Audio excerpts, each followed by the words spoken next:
இந்த நாளிலும் கூட உங்களோடு சேர்ந்து கர்த்தரை ஆராதிக்கவும் அவருடைய வார்த்தையை பகிர்ந்து கொள்ளவும் என் தேவன் எனக்கு கொடுத்த கிருபைக்காக அவருக்கு நான் ஸ்தோத்திரங்களை இருக்கிறேன்.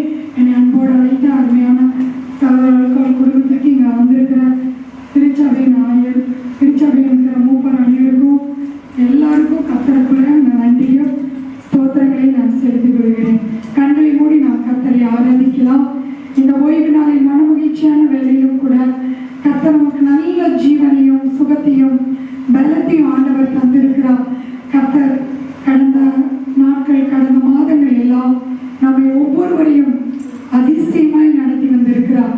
ஆகவே நாம் கர்த்தரை முழு இதயத்தோடும் முழு ஆத்மாவோடும் முழு பலத்தோடும் அப்படி நாமத்தை நாம் பாட்டினாலே துதித்து அவரை நாம் ஸ்தோத்திரத்தினாலே மகிமைப்படுத்தும் பொழுது கர்த்தர் நம் நடுவிலே கர்த்தர் பெரிய காரியங்களை செய்ய போகிறார். நன்றி அப்பா, நன்றி அப்பா, உங்களுக்கு ஸ்தோத்திரம் ஸ்தோத்திரம் ஸ்தோத்திரம் ராஜா. இந்த ஓய்வு நாளிலும் கூட கர்த்தாவே ஆண்டவரை ஆராதிப்பதற்கு நீங்க கொடுத்த ஆண்டவரை நல்ல சுகத்திற்காக பலத்திற்காக உங்களுக்கு நன்றி ராஜா. நீங்க வந்திருக்கிற ஒவ்வொருடைய நாவிலும் ஆண்டவரை உயர்த்துகிற துதியை நீங்க வைத்ததற்காக உங்களுக்கு நன்றி அப்பா, நன்றி அப்பா, உங்களுக்கு ஸ்தோத்திர ராஜா. உங்களுடைய வீட்டிலே வாசமாய் இருக்கிறவர்கள் பாக்கியவான்கள், அவர்கள் எப்போதும் உண்மை துதித்து கொண்டிருப்பார்கள் என்று நாங்கள் வேதத்திலே பார்க்கிற ராஜா. கர்த்தர் இந்த 6 மாதங்களும் எங்கள் வாழ்க்கையில் எத்தனையோ நன்மைகளை நீங்க செய்திருக்கிறீங்க. கர்த்தர் எங்களுக்கு நன்மை செய்தபடினால் உங்களை துதிக்கிறோம் ராஜா. ஆனால் உங்களை மகிமைப்படுத்துகிற ராஜா. இந்த வேலையில் நீர் மாத்திரம் எங்களை தேடி வராதிருந்தால் நாங்கள் என்றைக்கோ நிர்மூலமாகி போயிருப்போம், என்றைக்கோ அந்த உலகத்தில் இல்லாமல் போயிருப்போம் ராஜா. ஏசப்பா, நாங்கள் தடுமாறின நேரத்திலே, நாங்கள் சோர்ந்து போன நேரத்திலே உங்களுடைய கரம் எங்களை தூக்கி உயர்த்தினதுக்காக உங்க நன்றி ராஜா. எல்லாரும் கர்த்தரை ஸ்தோத்திரித்து அவருடைய நாமத்தை மகிமைப்படுத்துவோம். கர்த்தர் உங்களிடத்தில் என்னிடத்தில் எதிர்பார்க்கிற ஒரு காரியம் ஸ்தோத்திர பலிகளை அவர் எதிர்பார்க்கிறார். ஸ்தோத்திர பலி செலுத்தும் பொழுது நாம் தேவனுடைய நாமத்தை மகிமைப்படுத்துகிறோம், கர்த்தரையே நாம் உயர்த்துகிறோம். நன்றி அப்பா, நன்றி அப்பா, உங்களுக்கு ஸ்தோத்திரம் ஸ்தோத்திரம் ராஜா. நீர் என்னை தேடி வராதிருந்தால் நான் என்றோ மறித்திருப்பேன். உம் கிருபை என்னை தராதிருந்தால் நான் என்றோ அழிந்திருப்பேன். நீர் என்னை தேடி வராதிருந்தால் நான் என்றோ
எத்தனை பேர் சொல்ல முடியும்? உங்களுடைய ஆலயத்திலே உங்களுடைய கிருபையை நான் நம்பி இருக்கிறேன். தாவீது அப்படித்தான் சொல்லினான், என் ஜீவனை பார்க்கிறோம் உங்களுடைய கிருபை எனக்கு நல்லதப்பா, உங்களுடைய கிருபை எனக்கு போதும் ஆண்டவரே, எல்லாவற்றையும் பார்க்கிறோம் நீங்க எனக்கு பாராட்டின உங்களுடைய கிருபை ஆண்டவரே எனக்கு எப்போதும் பெரியதாய் இருக்கிறது என்று சொல்லி கர்த்தருடைய நாமத்தை நாம் தொழுது கொள்வோம். அவருடைய கிருபை நம் மேல் பரிபூர்ணமாய் இருக்கிறது. அநேக ஸ்தோத்திரங்களினாலே தேவனுடைய கிருபை நம்ம மேல் பெறுகிறது. கரங்களை தட்டி நாம் ஸ்தோத்திரம் பண்ணுவோம். அதிசயங்களை செய்கிற தேவன், அற்புதங்களை செய்கிற தேவன், வாக்கு மாறாத தேவன், நம்மை ஒவ்வொரு நாளும் நடத்துகிற தேவன், அவருடைய கிருபையை நம்ம மேல எப்பொழுதும் தொடர செய்கிறவராய் இருக்கிறார். ஒவ்வொரு நாளும் அவருடைய கிருபை நம்மை தொடர்ந்து கொண்டே இருக்கிறது. அவருடைய மனது கரம் நம்மை தாங்குகிறது. அவரையே நாம் நம்பி இருக்கிறோம், அவரையே நாம் நோக்கி பார்த்து கொண்டிருக்கிறோம். கர்த்தருடைய இரக்கங்களும் கர்த்தருடைய கிருபைகளும் அவருடைய தயவும் நம்ம நம் குடும்பத்தின் மேல் இருக்கிறது. நன்றி அப்பா, உங்களுக்கு ஸ்தோத்திர ராஜா. உங்களுடைய ஆலயத்திலே உங்களுடைய மகிமை நீங்க வைத்திருக்கிறீங்கப்பா. உங்களுடைய ஆலயத்திலே நீங்க எழுந்தள்ளி இருக்கிறீங்கப்பா. ஆகவே எங்க ஒவ்வொருவரின் பரிசுத்த ரத்தத்தினாலே பரிசுத்த ஆவியினாலே எங்களை கழுவும் ராஜா. ஏசப்பா, உங்களை ஆராதிக்கிறதுக்கு ஒவ்வொருவருக்கும் உற்சாகங்களை இருதயத்தை கொடுப்பீராக. எல்லா தடைகளை மாற்றுவதற்காக உமக்கு நன்றி. யோசபாத்துடைய வாழ்க்கையிலே எதிரிகள் வந்த போது பயந்து கலங்கி இருந்தார். ஆனால் ஆண்டவர் சொன்னார், நீ உனக்கு முன்பாக இருக்கிற அந்த கூட்டத்தை கண்டு பயப்பட வேண்டாம், உனக்குள்ளே இருக்கிறவர் நான் பெரியவர், இந்த யுத்தம் என்னுடைய என்று சொன்னார். அவர்கள் பாடி துதி செய்ய தொடங்கின போதே சத்துருக்கள் வெட்டுண்டு விழுந்தார்கள். இன்னைக்கு நாம் கர்த்தரை ஆலயத்திலே துதிப்போம், நம்முடைய தனிப்பட்ட வாழ்க்கையிலே கர்த்தரை துதிப்போம்.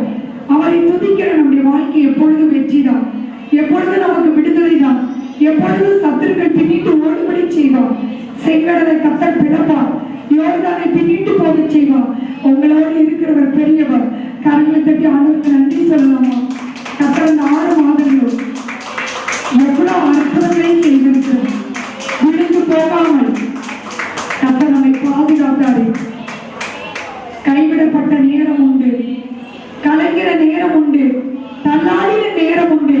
ஆனால் உங்களை என்னை அழைத்தவர் இதுவரைக்கு கரம் பிடித்து நடத்தி வந்திருக்கிறார். அவருடைய அன்புக்கு நிகர் எதுவுமே இல்லை.